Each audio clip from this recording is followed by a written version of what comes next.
I'm very happy to introduce Mr. Clifford Smith from the city of St. Petersburg. He is, I don't know the exact title, but he's the Director of Homeless and Veteran Services for the city of St. Pete.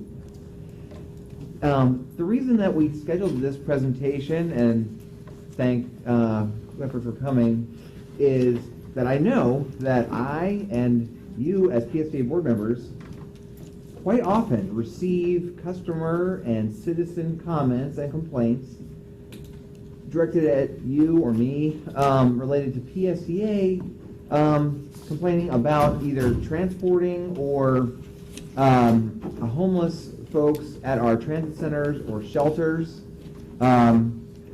Lots of comments that PSTA going to a grid system in St. Petersburg and no longer hubbing at Williams Park has somehow increased homeless because the buses moved.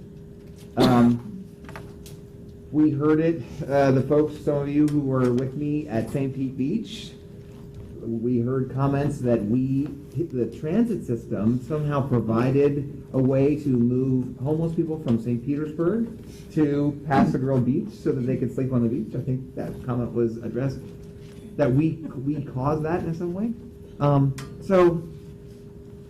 I do know that, as you all know, I participate in a lot of national transit research panels and things like that, and there was a report that I've already read that was just published by the Transit Cooperative Research Program called Transit Agency Practices in Interacting with People Who Are Homeless. And I know this is an issue not just in Pinellas County, although I think Clifford's going to show you some numbers that we have a very substantial homeless population here. But it is a situation that happens everywhere with public transportation. And the Cliff Note version of this whole report, the summary was the transit systems that partner with agencies in their community and work together with organizations like the City of St. Petersburg and others that Clifford's going to talk, are the ones that better manage this than those that ignore them or do not work with others. So I think what you'll see in the presentation he's about to give is that there's a lot going on, as I think you all know with this, and that PSTA is a willing partner to try to work on this as well. So Cliff, take it away. Good morning. Thank you for inviting me. So this is the flipper here. I just wanted to thank you for introducing me. I just wanted to say that PSTA has been a great partner with the city, and one of my duties is responding to citizen and business complaints about the homeless. And frequently when it's a business, it involves, they'll say, and that bench out there, that PSTA bench, people are sleeping on it, and they're doing all kinds of nasty things. They're doing drugs, and they're doing all this kind of stuff. So I found the most effective way to deal when I get complaints is to go in person and meet with them. I don't like doing it with email, and I don't really think it's effective with written or even phone calls. It's better just to go in person. So when we have anything involving PSTA, I invite James and some of the people from PSTA to join me. And I have to say, it's been amazing. Having you there has made a huge difference. Most recently, in the past couple months, we met with Publix over by University Village. I mean, they originally called the city and said, take it down. We don't want the bus stop there anymore, even though it's one of the busiest bus stops on PSTA routes. I don't know how many people use it every day, but I think hundreds of people use it. And we would not want that to go away. PSTA, even though it's not one of your stops, agreed to go in and clean it and maintain it, even change out the seating to make it better. Publix, for their part, has hired a security guard, and they've added additional security guards to monitor it. So it was something that started out negative that turned out to be very positive. And then most recently, we had a meeting with the Grand Central District about homeless in their area, and they were complaining about the bus stop there. And again, we had people from PSTA, and it made a huge difference. I always invite, depending on the nature of the complaint, of course, I go, and then I always invite the police to go with me because they're great. And when citizens and businesses hear how hard we're trying to address the issues in person, it makes a big difference. So today I thought what I would like to do is go over and just talk about our homeless population and some of the major programs and services that we have available for them.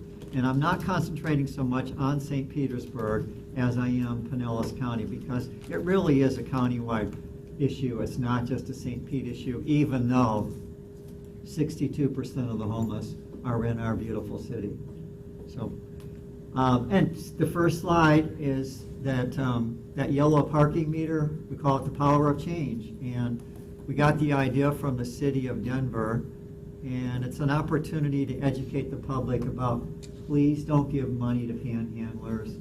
The money is not going for food, it's not going for shelter, it's going for drugs, alcohol, cigarettes. So please, if that's what you want your money to go for, go ahead and give it, but it's not going for food. And here's an opportunity instead, if you want to do something proactive and positive to help our homeless, make a donation here. And currently we're averaging about $150 to $175 a month in donations. So it's not a lot of money, and it's certainly not going to end homelessness, but we do use the money for our street outreach team. And they use it to do things like buy diapers for families, or if somebody needs help in getting back home. We call it family reunification. We can use the funds for that. So anyway, it's pretty cool. We've got 12 of them. I'm trying to get our parking department to give me more. Right now they've only given me 12, and we're kind of Long Beach Drive in the downtown area, and I would like to expand it out because Central Avenue, St. Petersburg is just growing like crazy, and I'd like to add additional ones. And Pat, and please feel free to make comments too. I just have a question, if there's any way that you can, because I've not seen one of those, I would have put money in it if I had.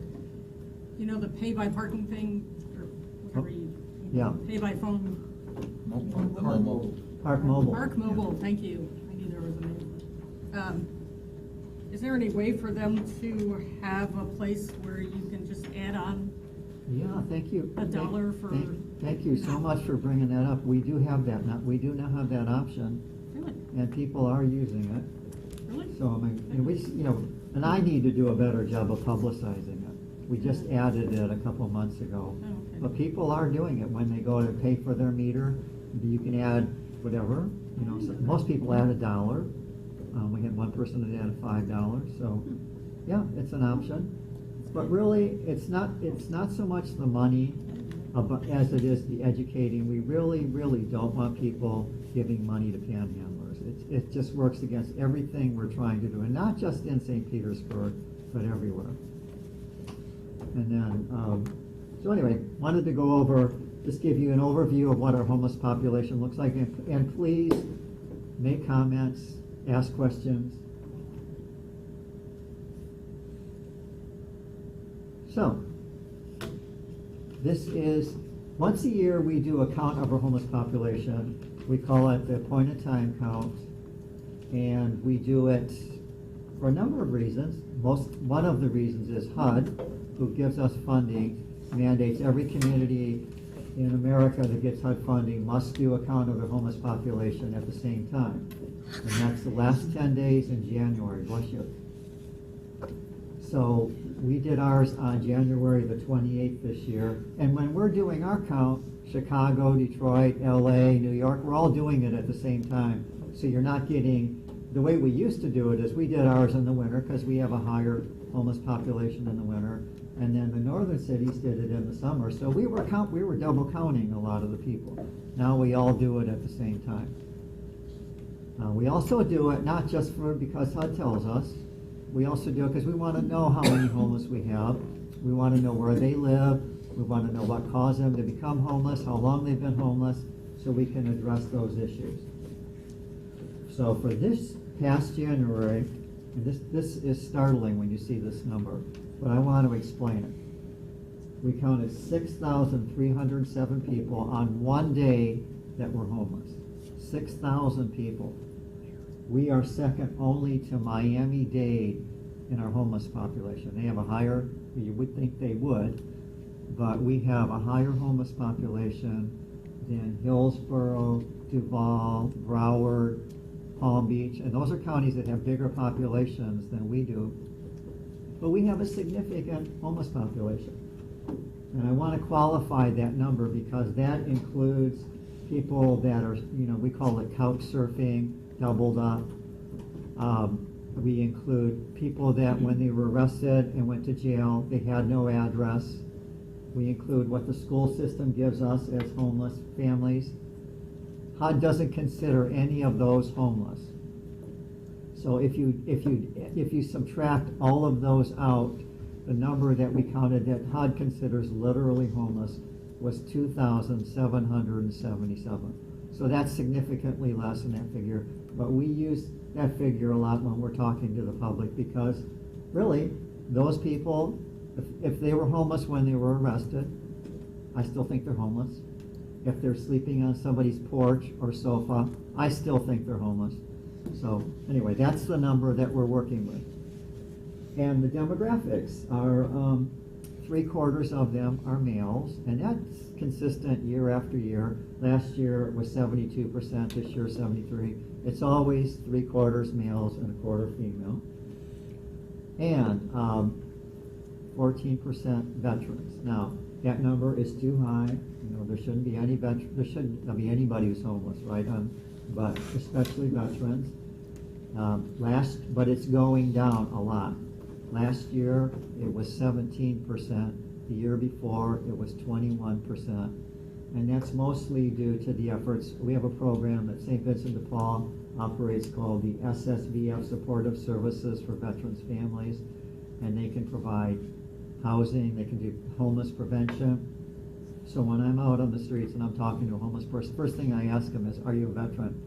And if they say yes, I go, bingo, you're off the street tonight, because they will put you up immediately and they will help you get set up with your rent, all of your deposits, get furniture, get dishes. You have a case manager for like 2 years if any issues come up. It's an amazing program, and we're working towards President and Michelle Obama started this, the Mayor's Challenge to End Veterans Homelessness, towards functional zero, which means there will be, and you'll never reach total zero, but functional zero means you've identified every veteran who's homeless, and you've done everything you can to try to get them off the street.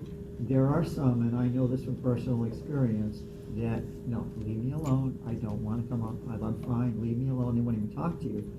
But we keep going back, we keep offering, but at some point, if they keep turning you down, you've done everything you can at this point. And of course you say, if you ever change your mind, here's my card, I'm going to keep coming back to you. But at some point, we say, we've done everything we can.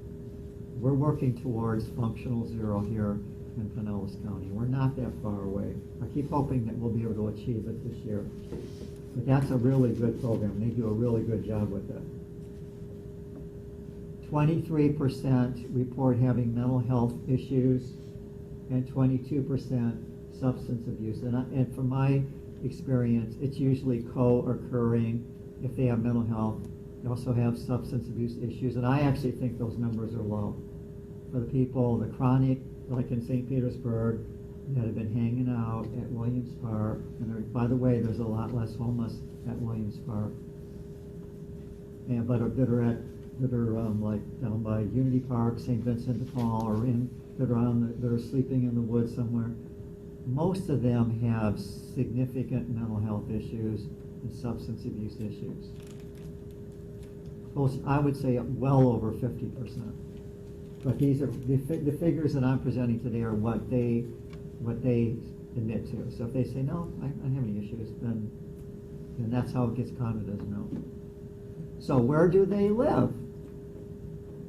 62% live in St. Petersburg and 21% in Clearwater. So 83% of our homeless population live in our two largest cities.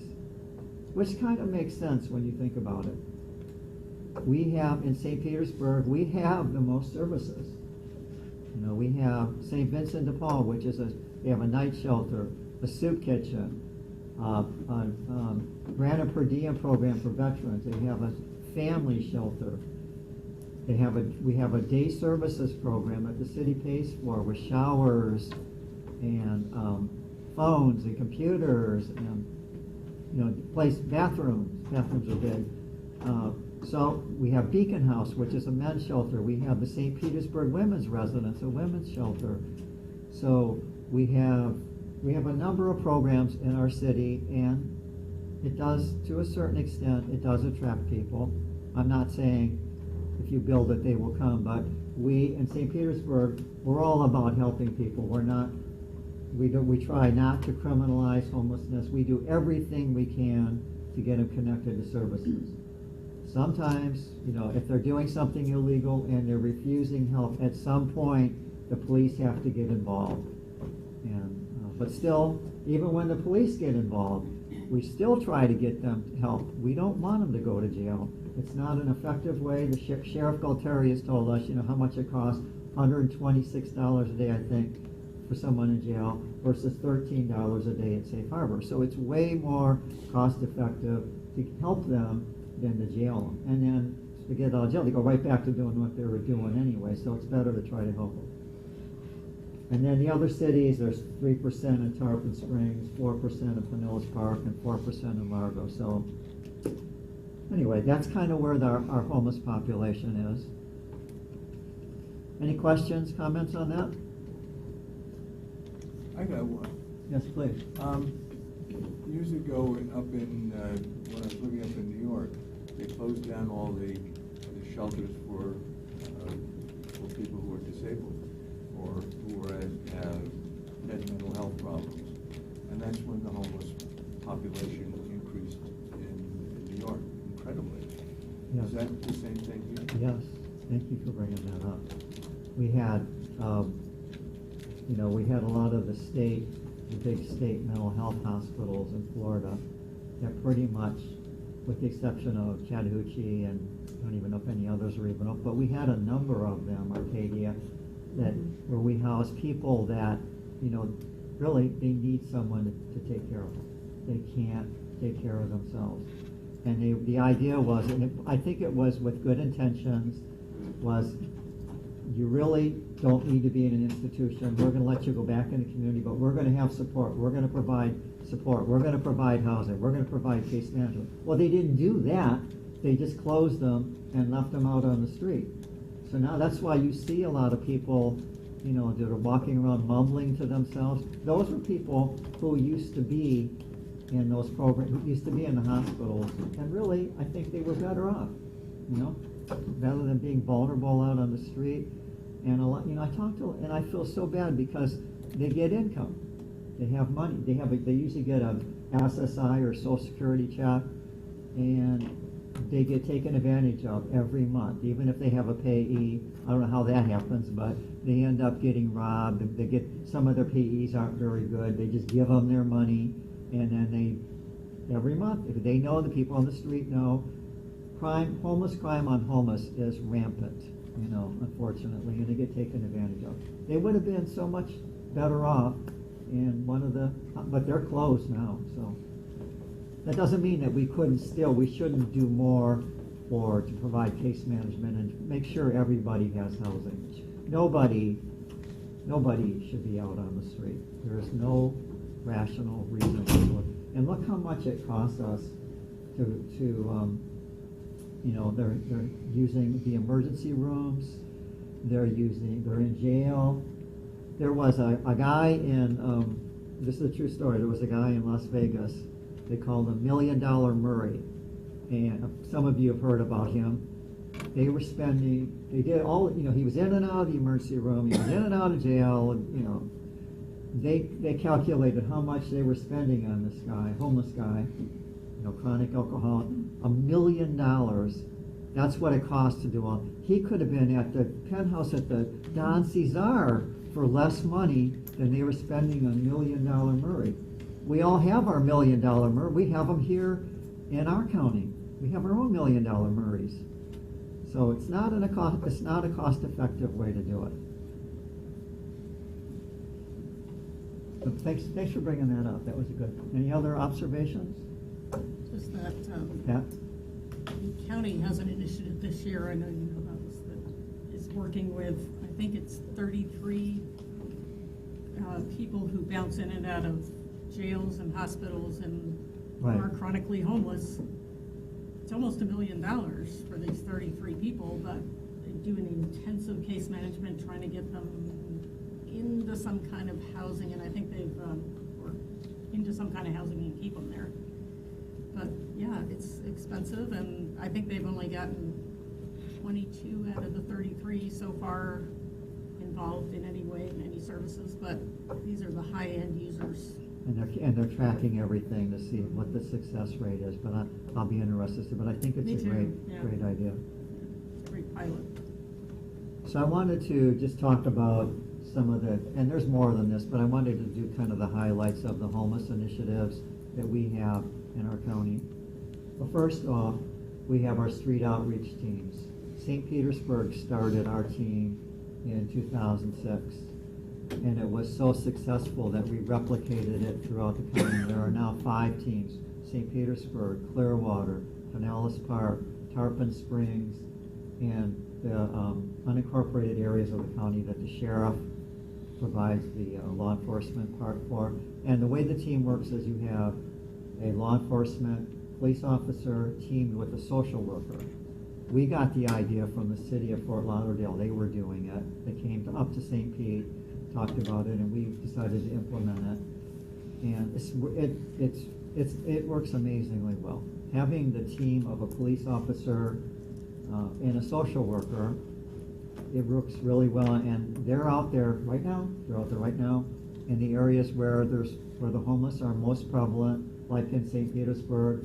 We have our street outreach team. They're working nights now down by St. Vincent de Paul because we have a whole new initiative with St. Vincent de Paul that I'm going to talk about in a few minutes. But they're out there. They go up and they keep talking. Sometimes somebody's been out on the street. Some of these people have been on the streets for many years. They keep going up to them every day. Hey man, how's it going? Are you ready to come off the street? And they'll just keep, they never give up. They just keep going out, keep asking, offering to help. We can get anybody off the street immediately. We have, Pinellas, and I'm going to talk about the programs, but we have shelter beds. Pinellas County, for their part, it's a great partnership between the cities and the sheriff and the county. The cities and the sheriff provide the law enforcement piece, like we provide Officer Rich, and he has a big Chevy Suburban, and when anybody wants help, he throws all their stuff in the back of his Suburban, takes them.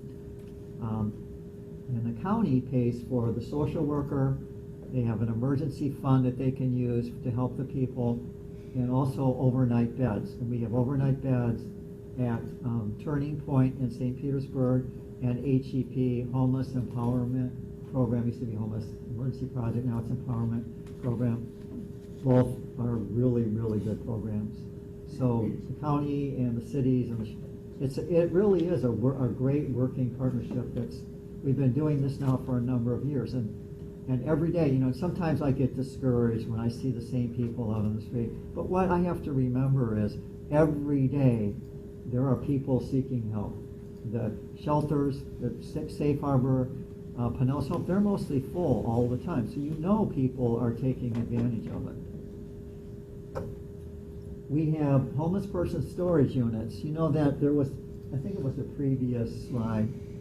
That's City Hall, and those of us that live in St. Pete remember how bad it was, Darden? Oh, yeah. We had shopping carts, everybody, it was a mess. It was, that's actually a pretty good picture. It's worse than that. So the city decided to pay for storage units for the homeless. So every person who wants it has a big bin they can keep their things in. They don't have to push a shopping cart around with all their stuff in. It makes a huge difference. You rarely see anybody in our city with a shopping cart. Now there's a guy on the Pinellas Trail when I ride my bike. He's got, I don't even know how he pushes this thing. But for the most part, they have disappeared because of that. We do that with St. Vincent de Paul. They have two big semi-trailers, and they've divided them up into bins, and the city pays for this, to have somebody there to administer it. And if somebody, abandons their property after a certain number of days and they don't come to claim, then we move it to somewhere else and store it, and then eventually it gets destroyed after a certain period of time. But we do everything. We don't want to throw anybody's personal belongings away, but at some point, what are you going to do? So I want to talk about Pinellas Safe Harbor. That's a 450-bed shelter operated by the sheriff. He took the wing, actually it used to be a PSTA, right? That facility at one time, the garage. He took his facility, he closed his low security facility, and it was just sitting vacant, and the jail was bursting at the seams for people that really don't need to be in jail, getting arrested for drinking from an open container, public urination, panhandling, all that kind of stuff, and made it as a jail diversion program. And also, it's officially a jail diversion program, but also, our outreach teams bring people to them every day, every day, well, Monday through Friday. And their philosophy is, even if they're full at 450, and sometimes they get that high, they will not turn down any of our 5 outreach teams. And they say, if you're wearing a badge, you're in. So they will find room for you, even if they got to cram more people in. Don't tell the fire marshal that. But they never turn anybody away as long as we bring them. And they provide place to be, meals. Metropolitan Ministries provides the meals, and they're really good meals, and showers, case management. They don't have enough case managers, but hey, they're doing the best they can do. Pinellas Hope is the other one. The homeless call it Tent City. It's 250 tents, and they've got 75 permanent supportive housing units, and they're really cute efficiency apartments. I wouldn't mind living there. And then they're adding an additional 75. They're going to have 150 of those units. And here's the cool thing: they're doing these. Has anybody seen the Pinellas Hope cottages? Okay, some of you've seen them. Aren't they cute? They've taken shipping containers and they've divided it into 3 units, and they're really. It's hard. I should have brought a picture of it, but they're really cute inside. They have a bed, a little dresser, and an air conditioner. Because you know what it's like. If anybody's gone camping in Florida in the summer, you know how much fun that is. So the goal is to replace the tents with these Pinellas Hope cottages. And when we had Hurricane Hermine a month and a half ago, they lost 2/3 of their tents. Anytime we get a serious storm, the tents get ruined. They got to replace all the tents. So eventually, they're going to replace them all with these Pinellas Hope cottages, which I think is amazing. Now, I wanted to talk about St. Vincent de Paul because that is, in some ways kind of ground zero for St. Petersburg homeless population. They have a soup kitchen, and they don't just serve the homeless. They serve elderly, families, everybody who needs it. And they actually serve good, healthy food. They also have their grant and per diem veterans program. They have a family shelter. They have a night shelter and a day services program. That does attract a lot of people. And the impact on the surrounding neighborhoods has not been real positive. And I spend a lot of my time addressing complaints from the neighborhood association. And hey, they're legitimate complaints too. I had a guy. I opened up my garage door and there was a guy laying right there, and it, startled me. And I work with them every day, and it startled me. So, having somebody sleeping on your porch, So what we're doing now is we just started it this month, is limiting the number of people who can use the shelter and their day services program to 120 people, and they're issued an armband, and they have to agree. If you want to use these services, you have to agree to work with the case manager on a goal plan for achieving housing and self-sufficiency. No longer can you just come here and hang out all day. You got to work with us. So far, and it's only started 2 weeks ago. Garden, you've probably seen, there's a big difference in that whole neighborhood. So it's really making a big difference. So I'm really encouraged by that. I wanted to talk about the county. The county has, I was thinking Commissioner Welch was here. I wanted to thank him for what, oh, well, Pat's here. Thank you. So the county has their emergency financial assistance program, which helps people with, people who are on the verge of being evicted. They're behind on a utility bill. If they have a legitimate reason why they got behind on their bills, the county's program helps them. We had a motel in St. Petersburg, the Mosley Motel. It was in the newspaper a lot. And there were 110 rooms, and they were full at the time. It got sold and closed. And so we had a little bit of time to get everybody moved out, and we used the county's program. And Pat, without that program, we could not have done it. Thank you. So that's an amazing program. Families, the homeless families, JWB funds a program called the Family Services Initiative. It's kind of the same thing. They can help families with, if they fall behind on their rent, or they need help with utilities, or they need even to do a car repair so they get to work. And they also have families that are homeless. We put them in shelters. They have shelters at St. Vincent de Paul and the St. Petersburg Free Clinic. And I think, am I correct that RCS is now one of the, I think RCS is one of the other shelters now under the FSI program. So now we have 3. We have 1 in Clearwater and 2 in St. Pete. And then the county, Pat, has the Family Homeless Assistance Program, which also helps families.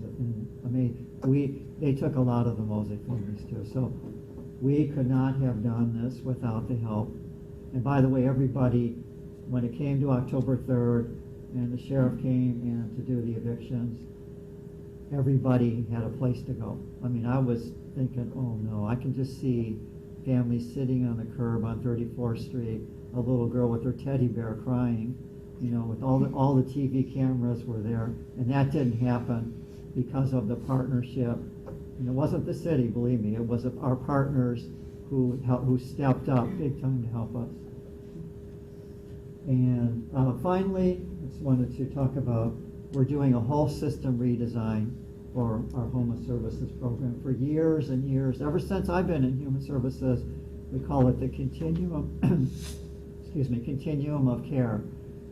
Pat, you'll remember this. The way the system was, somebody's homeless, they go in a shelter, they move after like 30 days, 60 days, they go to transitional housing for maybe a year, and then when they're ready for housing, then they get to go in housing. And what we're doing, and HUD and other is pushing communities to do it, is instead of going through this whole thing, put them in housing right away.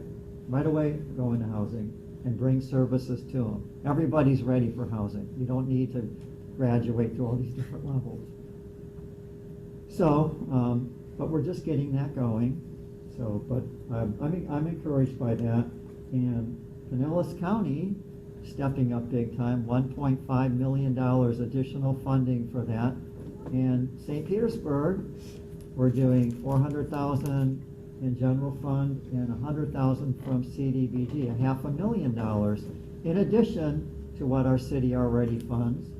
So we're close to $1.9 million specifically in funding for homeless programs and services. So St. Pete is stepping up big time, and so is the county and others at Clearwater, other cities as well. Not just bragging about, but I work for them, they pay my paycheck. And so this gets me to my last slide. And I don't know if you guys want to, PSTA people want to join in with me on this one, because this is mostly about what you do. But again, I'll just say to start it off, this is not something that St. Pete can do alone. We have to have partnerships like we learned with the Mosley. We can't do it. It's not just a St. Pete issue. or a clear water issue. It's all of us working together. And so we have our police and our police, again, it's not about criminalizing homelessness, it's about getting people help. We have the Homeless Leadership Board, which is comprised of elected officials, leaders in the community, human services professionals, and we have a lot of human services organizations that are working together. And recently, I mentioned this at the beginning, we had two issues that involved PSTA in St. Petersburg. One was the Publix, I mentioned that earlier, where they wanted to rip it out, we don't want that bus stop here anymore. And by the time we met with them, PSTA was there, they agreed that they saw the value in it, that they did admit a lot of their customers ride the bus to Publix, and they need it. And also, they agreed to hire additional security guards. And it's not perfect, but I go by there a lot, and it's a lot better than it was. And then the Central Avenue Business District, we met with them, and we talked about different options for how we can address, the issues with the bus stops. So, Ross, do you want to talk about the bus shelter designs? Ross, I can talk. Okay, thanks, James. I've actually attended a couple of these. Just really briefly, and thank you, Mr. Smith, James Bradford, Chief Operating Officer. Just to go in a little detail, everything Clifford Smith has said is correct. The partnerships is really kind of where we're able to dig in. As some of these complaints and issues, we see shop owners, we get calls from homeowners asking us to try to relocate bus stops. Benches are seen as shelters or as providing a place for displaced persons to kind of stay, extended stay. So we have really kind of gotten together with Clifford Smith and his team. The local police department has been great, and we really will go, for example, Publix on 3rd and 3rd, we'll go, we'll sit, we'll partner up, we'll brainstorm on what the best things to do. Some of the pictures you'll see, those are called semi-seats, and they're just like nice little seats that attach to the bus stops. So there is this idea that the more benches that are out there are kind of providing places, and our bus shelters are providing these longer stays for individuals. So we try to be creative. Again, we try not to criminalize folks that have fallen on hard times. So it's just this kind of combination of pleasing shop and homeowners while also serving our public, while also doing the best we can with folks that are displaced. So, instead of a bench, maybe we add a semi-seat if it's a lower passenger or a lower ridership stop. We do have new benches that actually have dividers in them. Maybe you've seen some of those. So maybe, it discourages sleeping and full-on laying out on the bench. It kind of forces, 2-3 people to sit there. Up at the Grand Central Business District, and we met, and maybe you saw the emails from Punky's Bar and Grill, and he hosted a meeting inside of his establishment with the police department, local people part of the Grand Business District. We spoke about what we could do. We would inform them. They were getting some of our customers and people who hang out at Grand Central Terminal, for example, were kind of spreading out along the Central Avenue corridor, and so that's where we get the calls.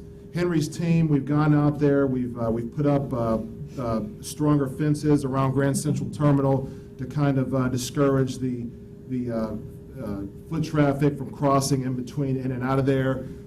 We have a great relationship with the police, and then we also have our own security, Allied Barton, around that area. So it's just really a combination of things that we do to just kind of make sure that everybody's happy, everybody's pleased, and it's really always kind of dancing between all these different worlds of yes, we can kind of satisfy everyone.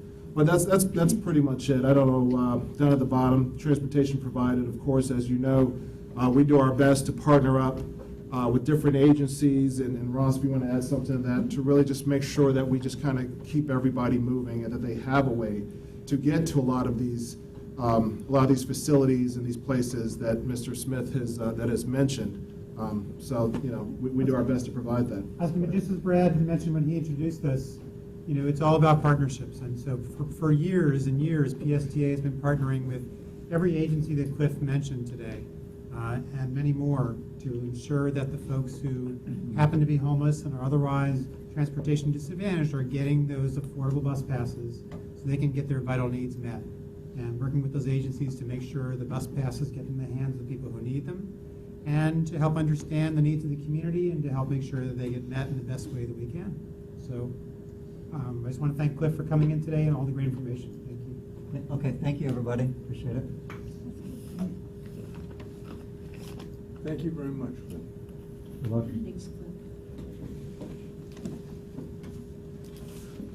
Okay, the next item on the agenda is public comment. Chair? Before Cliff leaves, could we just talk a little bit about, in the beginning, we mentioned some of the perceptions of what happened when we moved the buses out of Williams Park. Could we revisit that just a little bit too? And, you know, the purpose of moving the buses out of Williams Park was to go to a grid system. It wasn't necessarily to promise an end to getting rid of homelessness. It was a promise to move diesel buses. So what is your take on what happened with the shifting of where homeless people have moved, where they're staying? I mean, I feel like PSTA is getting unfairly blamed. Yeah, it's, you know, that was never, and St. Petersburg got accused of, we're trying to drive the homeless out of Williams Park. It was all some sinister thing that we were, with PSTA, but that was never to change to a grid system, which, by the way, is I think is working, from my observation, much better. But it did have, you know, there are a lot less homeless people in Williams Park now. And why do you think that is? Well, removing the shelters made a big difference. I mean, the shelters that were there, a lot of people that were hanging around in them were not PSTA riders. They were, and there were our police told me this, drug deals were going down in those things. Plus they were ugly, and I think the park looks much prettier without them. And by the way, there's more and more just citizens that are going there at lunchtime using the park, which is a beautiful park. But, okay, so that, people did move. They initially went down to Unity Park on 4th Avenue, down by St. Vincent de Paul. But that now there's hardly anybody there. We have people that, we are getting more people going. Pinellas Hope in the summertime used to be, because it was so hot in the tents, it was only half full. It's full. A lot of people are now accepting help. Safe Harbor is almost full. We do have, I did see, you know, it's kind of like the balloon, you squeeze a balloon. There are more people on the Central Avenue, the complaints, on Central Avenue from like 22nd Street to 34th Street, there are more. So some of the people have gravitated there. But what we're doing is, again, we're not criminalizing homelessness, but if you don't want help, if you're going to just hang around and smoke spice and stuff, you're not welcome here. You know, we're going to work with you, we're going to help you, but you cannot continue to do that. So that's kind of how we're responding to it. We're trying to get everybody connected to services. I thought truthfully that I might hear more complaints from other parts of the city, but I'm really not. Now, there is some homeless that have moved out, where Edward White Hospital used to be off of 9th Avenue. There's those railroad tracks, and I've seen encampments there, but our police and our code enforcement department are working that area. Our outreach officer is going there. So we're trying to stay on top of it. And sometimes I'll get a complaint. We've gotten some complaints on 16th Street and 9th Avenue. So wherever we hear of issues, we're trying to address it.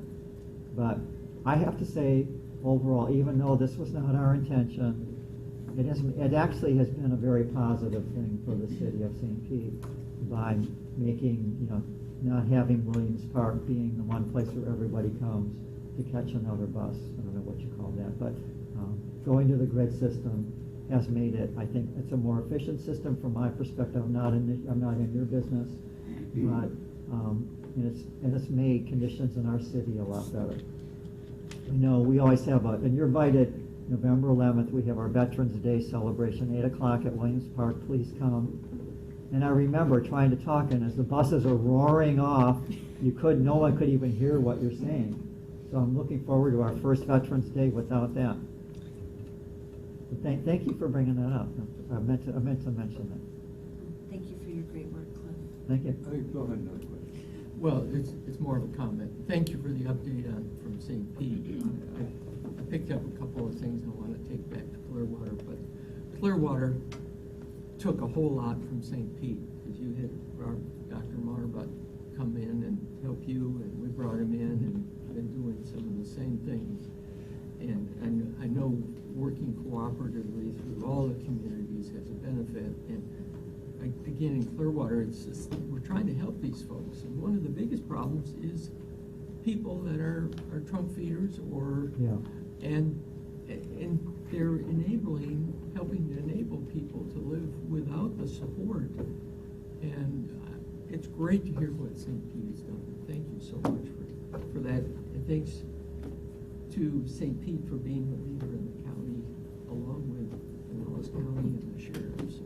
And I just want to give kudos to our city council and mayor. I mean, they always step up, when we say we really need to add this service or we need more funding.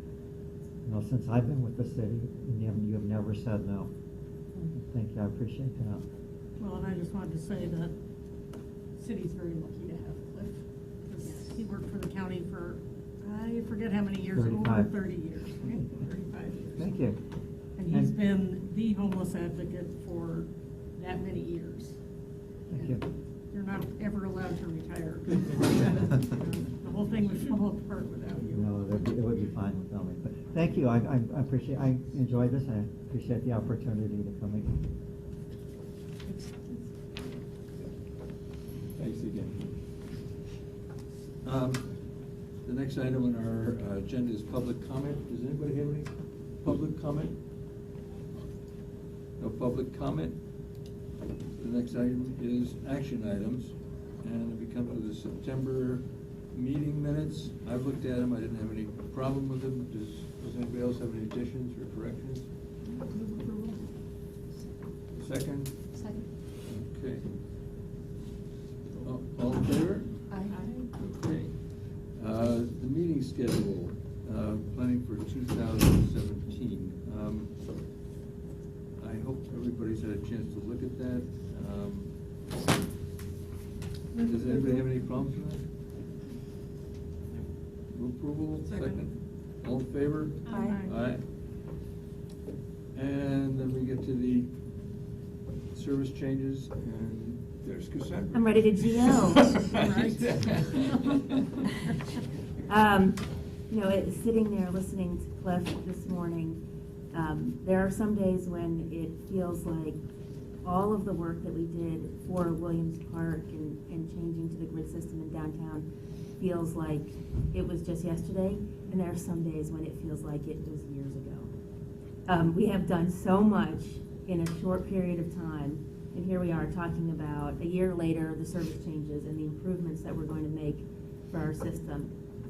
A lot of this presentation you have already seen because you have had this conversation about in the context of the budget.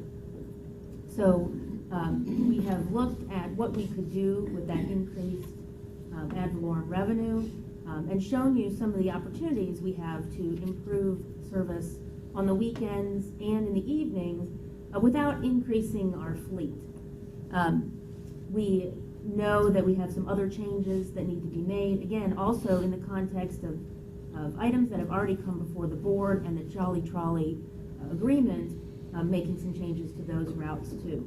So I gave this presentation last night to the track overall. It was very, very well received. They were interested in how we got to some of the options that we presented.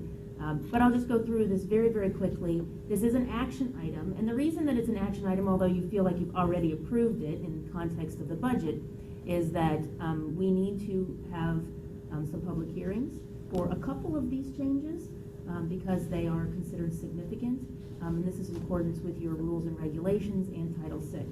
So we will be having public hearings on October 24th in Safety Harbor and in Dunedin to talk about a couple of the changes that are here.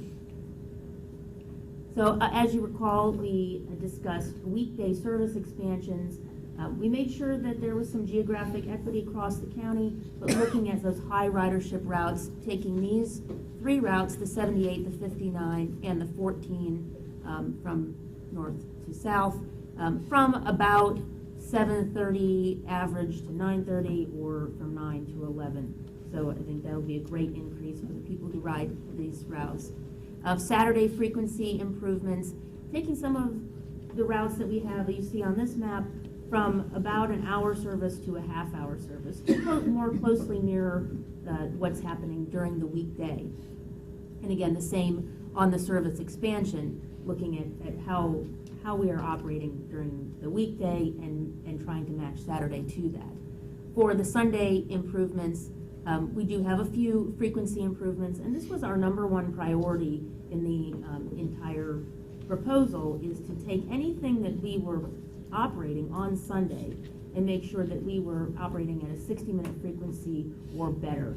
So in some cases, like the 78, which goes from downtown Clearwater to Countryside to Dunedin, we're taking that to a half-hour service on Sunday. The others are going from either a 2-hour service or hour-and-a-half service to a 1-hour service. Again, very large expansion on Sunday, taking a lot of routes from sometimes 4 o'clock ending time or 6 o'clock ending time to 8 o'clock ending time. I think this allows people to have a more full day on the weekends. And you've seen this, again, in the context of the budget. And so these service changes, with the recommendation for approval today and the final approval at the board meeting, would be effective in February, with our regular service change February 5th. In addition to that, we had a conversation a few meetings ago about the Jolly Trolley contract and how we were looking at the performance of all of the routes currently operated by the Jolly Trolley. The Safety Harbor route is one that we had partnered with the City of Safety Harbor and the merchants, and during their budget discussion, the City of Safety Harbor decided not to continue their support of this service, even though the FDOT grant was not complete. And so in looking at how we operate and the process, their decision at the time was too late for us to incorporate this change into our October service change. And so without spending more money than what we had budgeted originally for this service, we can continue this service to February 5th, but end it at that time between the FDOT grant and what we had budgeted. So all of these improvements and the change to Safety Harbor have been part of your budget discussion and other contracts. So again, this is an action item, and I'm looking for a formal approval of these changes. We would then, any comments that we received during the public hearings next Monday, we would incorporate into a action item for the board. Any questions? Move approval. Second. Okay, I've got a question. I guess it's on Route 59. We increased the weekday running of that to, I guess it's 10, I'm sorry, to 11:50? 11, so just after 11 o'clock. Yeah, 11 o'clock. But then on this Saturday, when people are going to be using it a lot, I mean, a lot of people who work up and down that have got to get back and forth, it's down to 10:20, which is a lot earlier. And I was Right, but wondering it's if also we- running half-hour service. And so we're running, on Saturday, right now, we're Yeah. running 60-minute service. So if you miss the 59 today on a Saturday, you have to wait another hour to get the next one. Yeah. We are doubling the service and then adding an extra hour, or extra Yeah. half hour, to what it's currently running. And so it is a major improvement to the Saturday service for this route. Well, what I'm just wondering is that there's a lot of people who are gonna be using it during the week Yes. to 11:30 or 11, and all of a sudden on the weekend, Mhm. they're not gonna have that same length of time, which is something, if you were working there and planning on taking it, then all of a sudden, your hours are shortened. Is there a way we could make that a little longer? Sure, I'll look into that. That'd be great. I mean, these are going to be approximate. When we start developing the schedules, we'll be able to extend things further, but we're always going to stay within the context of the budget and stay close to what we've presented here. There may not be, this says 11:10. As we start to get into the schedules, it may be 11:20. It says, 10:20. As we get into the schedules, it may be 10:45 or 10:50. So we just, So they can balancing. so they can work it. Yeah, there's, And it is extending it half an hour later Yeah. than it is right now. Yeah, And but, if- but during the week, it's much later. So they get used to working it on the week, and then they get to the weekend, and if they're working out there, then all of a sudden, there's a discontinuity. But if they qualify for low income, they can use the TD late shift program. Sure. After hours. On Saturday. As long as it's a reasonable price, we will approve their Uber ride. Wait, is it totally, a side note is, in that particular corridor, you wouldn't need the late shift until 10 or later. Because now you have to ride on the Well, regular pass. what you told me about it the other day Yeah. was, you were thinking about on the beach where the 59 connects over there to Indian Rocks Beach.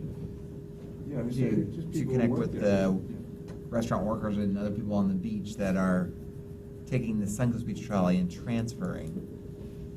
Yeah, They might have Saturday hours, I don't know. okay. We'll see. Yes. And the second Short question, answer, the second yes. question is, you're gonna have some, meetings on this, which will, later in the month? Yeah, so we regularly, this is our normal process, Yeah. is to show you what we are taking to the public, have the public meetings, and then tell you what the public said, so that you're never surprised about something we're putting out in the public. So can we approve this before that? You can recommend to the board to approve Holding the public. pending the meetings. public hearing, Before the public? yes. And then the public meetings will have occurred before the board meeting, and we'll Oh, they will. order in any comments. Okay. Since these are improvements, we're expecting So, but the improvement. few negative comments. All right, we'll talk to them, but we'll have the meeting, we'll approve it after those, Yes, right? correct. Okay. Okay. Thank you. Mr. Chair, Yes, sir. The one thing that I thought was so important and so useful was the other page that was included in one of the previous presentations that you did that talked about, even after these changes, we still have the low frequency on so many percent of our routes. Because I did that. Yeah. so, because I did. it was the message that, okay, we're improving this little change, we're doing all of this, but we still have a lot of routes that don't have that service that we could do if we had another $500,000. And when we have that public meeting, people are gonna say, I expect, well, why not my route? Why not my route? Why not my route? Well, and that happened last night Okay. at the track. When are you going to do something about the 79? What about the 74? So there are lots of things left to do. The planning department is going to be looking at what we do next. These are the desperate changes that we have to make. The next phase would be a little less severe, a little less, And These are some of Yeah. our best routes. These are our core routes, our frequent local routes. Our core route should be running from 5 a.m. to midnight at 15-minute service. That's where they should be running. We're trying to get some of these up to an hour. And this is the message to talk to the public about, that we still are just providing minimal service here. And we're trying to cobble together the best service for the minimal cost. Thank you.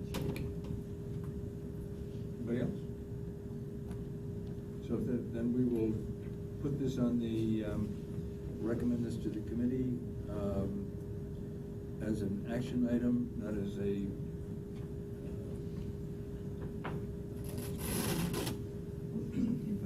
yeah, so, is everybody in agreement? Aye. Okay. Next item, we have the information item. As Cassandra brings this up, I'll just mention, this is an informational item. In my meetings with different board members, even though we've had a lot of these projects that Cassandra's going to talk about in Clearwater in our capital improvement program, in our adopted capital improvement program, recently some board members said, I didn't know we were doing all this stuff in Clearwater. So this is a presentation of all the stuff we're doing in Clearwater. Take it away. So we'll have this item on your agenda that's sort of all of our partner updates. And so this is really our opportunity to focus on all of the things we're doing on Clearwater and really give you a sense of a big picture of how all of these different projects are coming together to complete the system that we're trying to make. So I have a few projects to talk about. Some of them we've been talking about a lot. The 7-day-a-week Jolly Trolley service that we just instituted on October 5th. Second. Is going very well. We had a great celebration. Part of that is a 1-seat ride to the beach. And where that service ends at the beach is pretty important. This, combined with our proposal for a beach to TIA Express, further makes the corridor of State Road 60 important for capital improvements. And so what I'd like to talk about is focusing on those capital improvements. Some of these are our projects and some of them are our partner projects, but they all sort of come together. So the first is actually where we land on the beach. And you see here, you have a lot of the trolley routes are all using the causeway, but they all connect here near the roundabout. But there's really not a place for them to converge, for people to connect to other services, whether that's hotel shuttles or Florida free rides. There's no place for that visibility of the public to see that. So we've talked about this briefly, but I don't think you've seen any photos of this yet, and we just got a rendering this morning. Maybe I'll pull that up and I'll pass it around, you can see it. But we really need a place for this bus transfer location on the beach. It enhances the services that we have right now, but prepares us for the future of what we want to be out to the beach. This is a cooperative effort with the city of Clearwater. City staff has been absolutely amazing. Paul Bertels on the city staff has been fantastic in getting us this location, working with us, and it really is a joint project. The city will be contributing to the capital improvement of this project. And so it is not just a collaborative effort, it is a financial partnership.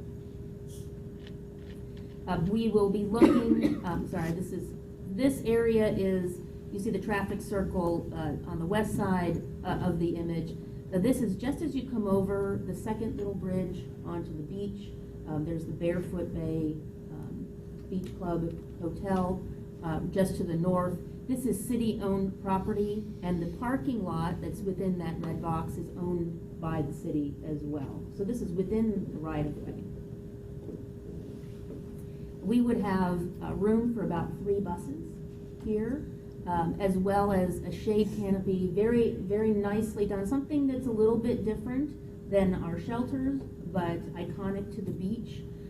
We're very cognizant of how the pedestrian access would be, and to that parking lot and the redesign of that city-owned parking lot is how people would get from the bus, whether that's the trolley or the TIA Express, to their hotel shuttle, Florida free rides, or they could transfer to another trolley on the bus bay side. We do have a rendering that I just got this morning, but this would also include some changes to the traffic signalization, and the city staff and city traffic, Paul Bertels, has been very excited to be the first bus queue jump in the county. And what this means is that the bus will be signalized so that the bus can exit the bus bay during heavy traffic periods. There is already a meter there to keep too much traffic out on the beach, so it stops the traffic just in this area. We would leave that or move it a little bit to the east, and that would allow the bus to exit before the traffic. The next project that we're working on is the Clearwater Intermodal Center. Yes? On the other one, Yeah. isn't there a bike path there? There's a bike path on the other side. There's a sidewalk right there on the north side. On the north side, there's a sidewalk, and on the south Right side. where the lower, Right, so this is the pedestrian bridge yeah. that are used by emergency vehicles. This is, sorry, I didn't point out the marina. But don't they So go that's the underneath marina. that over a bike, right where the bottom of the red line is? I think that's a bike path. This is Side- a it's a sidewalk. This is a sidewalk, and we're actually not moving it. Okay. Although people do ride their bikes on both sides. Yeah, because I saw them doing it. But the bottom one, the south side one, is the official bike path. Okay. So when this comes back to you again, we'll have the design further along, and we'll also have the funding agreement with the city. Any other questions before I unceremoniously move on? So Clearwater Intermodal Center is another project that we've been working on for quite some time. In 2010, we received a grant for $1.2 million, and when I arrived here at PSTA in 2012, I was told that we better hurry up and use it because it was going to expire. We have been slowly working on looking at some sites in downtown Clearwater for some opportunities to replace the Park Street Transfer Center. As you know from lots of presentations by Henry and fixing things, Park Street is in dire need of repair. We really do need to start thinking about what we need to do to that facility in order to make sure that it continues to be functional just from a maintenance side. But at the same time, as we start to change our services and add more buses coming into the city of Clearwater, we're having an issue with the number of bus bays. And so we're right now in negotiations with the city about taking over a couple parking spots so that we can add some bus space around the Park Street Terminal. So we not only have outgrown the Park Street Terminal 6-10 years ago, we're really pushing the limits of the Park Street Terminal right now. So we have completed a site selection analysis. We worked with the city to identify a few places near the Park Street Terminal in downtown that we could move our transfer location. We have come up with a preferred site location. This is the old St. Pete Times building site. So you have the corner of Court Street and Myrtle Avenue with Pierce Street on the north end and the Pinellas Trail East Street on the west. This is a grant-funded project. So right now, all of the planning, all of the environmental clearance, and all of the design would be funded under this grant. I think this also fits with some of our initiatives within the agency to fill the shelves with good projects. I mean, have a shovel-ready project and several of them, so when grant opportunities become available, we have a project ready to go. So this project could be eligible for several different grant opportunities, whether that's the Tiger grants, whether that's bus and bus facilities. If for some reason we had another program like ARA, this would be a great project, but only if we get through the planning, environmental, and design, which is already grant funded. If it all went very smoothly and we did have the money for construction, we could see this project operational in late 2020, early 2021. Bless you, Jason. And if not, it's ready to go. By 2019, we're ready to go when that grant opportunity comes to us. Are there any questions about this project? This will come back to you maybe next month, because our general services consultant has been working on a scope to move this project forward through the environmental phase, and so you would see this again at the board level as a task force order under that contract. I have a question. And I mentioned this the other day. With this preferred site selection, which is owned by Clearwater, are they giving that to, what is the relationship there? As part of this project, we would have to do an appraisal of the project, of that site. Yeah. And they are very interested in our terminal, and so we'd also have to do an appraisal of that site and see what kind of opportunity there was to mix things up a little bit in downtown Clearwater. Are they gonna give that to us? No. So they'll. I don't think that the city would outright give it to us. I can't speak for the city, but so far, it sounds like we want to know what the value of each property is, and then we can talk about how we So like trade. create. Okay, so We're talking about a trade, okay. but how much money needs to actually exchange hands has not yet been determined. But we're gonna have to pay them something to take over the whole thing. I can't say. I don't know yet. I Right. need to know what it's. But probably we will, because it looks like a like. larger area. It is, well, yes, because we need a larger area too. Is- We need the space. It might involve a parking facility that the Clearwater could build along with it. Or, I mean, There's all kinds of things. We've looked at co-locating the city hall as an option. If we put retail on the site, what interest does the city have on it? There's lots of ways to do this. We really have to get into the project to understand how we're going to partner on this. I don't really know the answer, a firm answer to your question. Okay, so we don't really know. It's gonna cost us some money, but we don't know. Well, and depending on the source of a future grant to build the transit center there, we would maybe need a match. Yeah. And some, like federal sources, allow the property value to be a match, an in-kind match. And of course, you know how beautiful our Park Street site is. It's much better. So I'm sure it's worth millions. Right. And I had the same question on the earlier thing on the bus bay. Do we know how much that's gonna cost us, or how much? I mean, it looks like we're gonna be building a lot of things there. Do we have any idea of? Yeah, right now, we think it's gonna be in the high 300s. It's looking low 400s. We're trying to work out some of the details about what does the canopy look like and how much are we willing to spend on that. And then also have a conversation with the city of Clearwater to see what they're willing to put forward. So far, they've come to us with 50-50 with a not to exceed limit. So we're working off that assumption that we would pay about half. Can we get that out of grant, or how do we pay for that? It's coming out of our PSTA funds. Okay. Our capital funds. Yes. Yep. Good question. There are good questions. Right? Any other questions?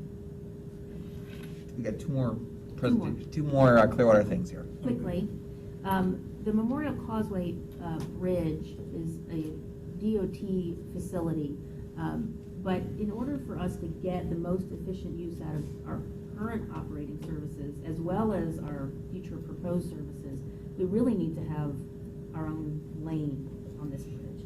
That is really a big deal for us in getting through the traffic and making transit the most attractive that it can be to get to the beach. The Florida Department of Transportation is looking at the engineering side of the availability of that option, and we should know in the next couple weeks what the DOT facility portion would cost if it is engineering capable. So after that, we would look at how to fill those gaps between the DOT facility and the city-owned facility at the end, as it changes hands in the middle. So we will know, like I said, in the next couple of weeks, if this is a possibility. What they're looking into is looking at the raised median and how that could be transitioned into a busway. This could also be a great opportunity for a grant, but even at an earlier stage than the Intermodal Center. And certainly partnering with the Florida Department of Transportation and with the MPO on this is going to be critical. This would not be a PSTA project, but PSTA would be and Jolly Trolley would be the primary beneficiaries.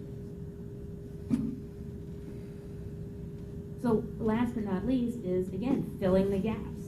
So the Ford Pinellas, the MPO, is looking into how do we do that and what other multimodal solutions need to be made in this corridor so that transit works better, our proposals work better, and the whole entire system of transportation works better. So they're working on this right now. We're hoping out of this project, we get the cost estimates to complete that busway, as well as some opportunities to improve traffic signalization for our routes on State Road 60, as well as pedestrian bike access to our stops.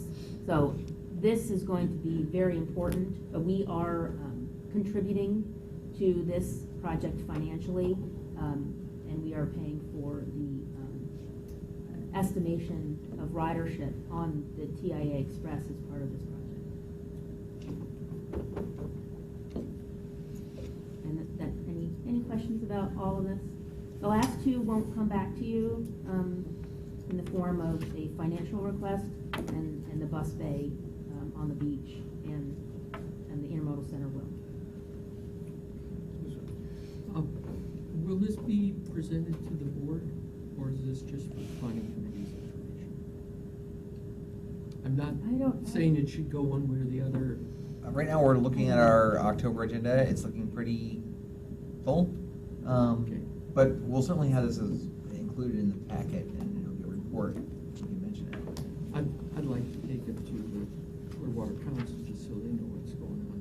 The other thing, just for your information, there is, in addition to this corridor evaluation, there is another corridor evaluation, as you probably know, the DOT is doing that's looking primarily at capacity of State Road 60 and some safety, maybe, issues. Yes. But it's not being done for transit, but that's a shorter term than this. Yes, that is what they would consider an operational project. So making operational improvements, traffic signalization, some intersection improvements. We've met with the consultant on that project, and we've asked for the opportunity to look at queue jumps at some of the signalized intersections. Any other questions? Thank you. Thank you.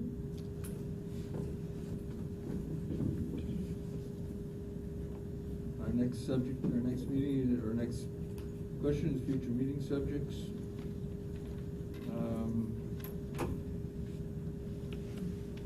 What do we have? Well, we have a whopping one suggested future meeting subject of getting a presentation by the DOT when they have something to present about their buses on shoulder project. But otherwise, if there's anything that any committee member would like to have us present, we'd be glad to do that. Otherwise, I'm sure we will find exciting things to fill our agenda with. Is there any other business? None? I guess we're adjourned. Oh, yeah, A sorry. quick question. Jogged my memory from the finance committee earlier, but the recommendation was the recommendation to delay our October vote on the BRT alignment? Yes. And to delay that to, was there a specified time? There's not. We're going to put out a request to the city of St. Pete Beach to delay their vote as well, and ask that we set a new timeline of having them make a decision once we have the numbers put together in about 6 months, within the next 6 months. Okay. And we think we can stay on schedule with our project by working on the St. Petersburg end of the line issues that still need to be delved into. Mhm. So as long as maybe a decision is made in 6 months on something, we can stay on track. Anything else? Now we're adjourned. All right. Thank you, Mr. Chairman. Great.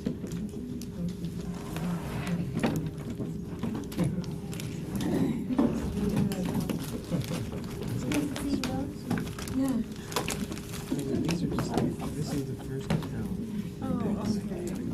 Yeah. Work in progress.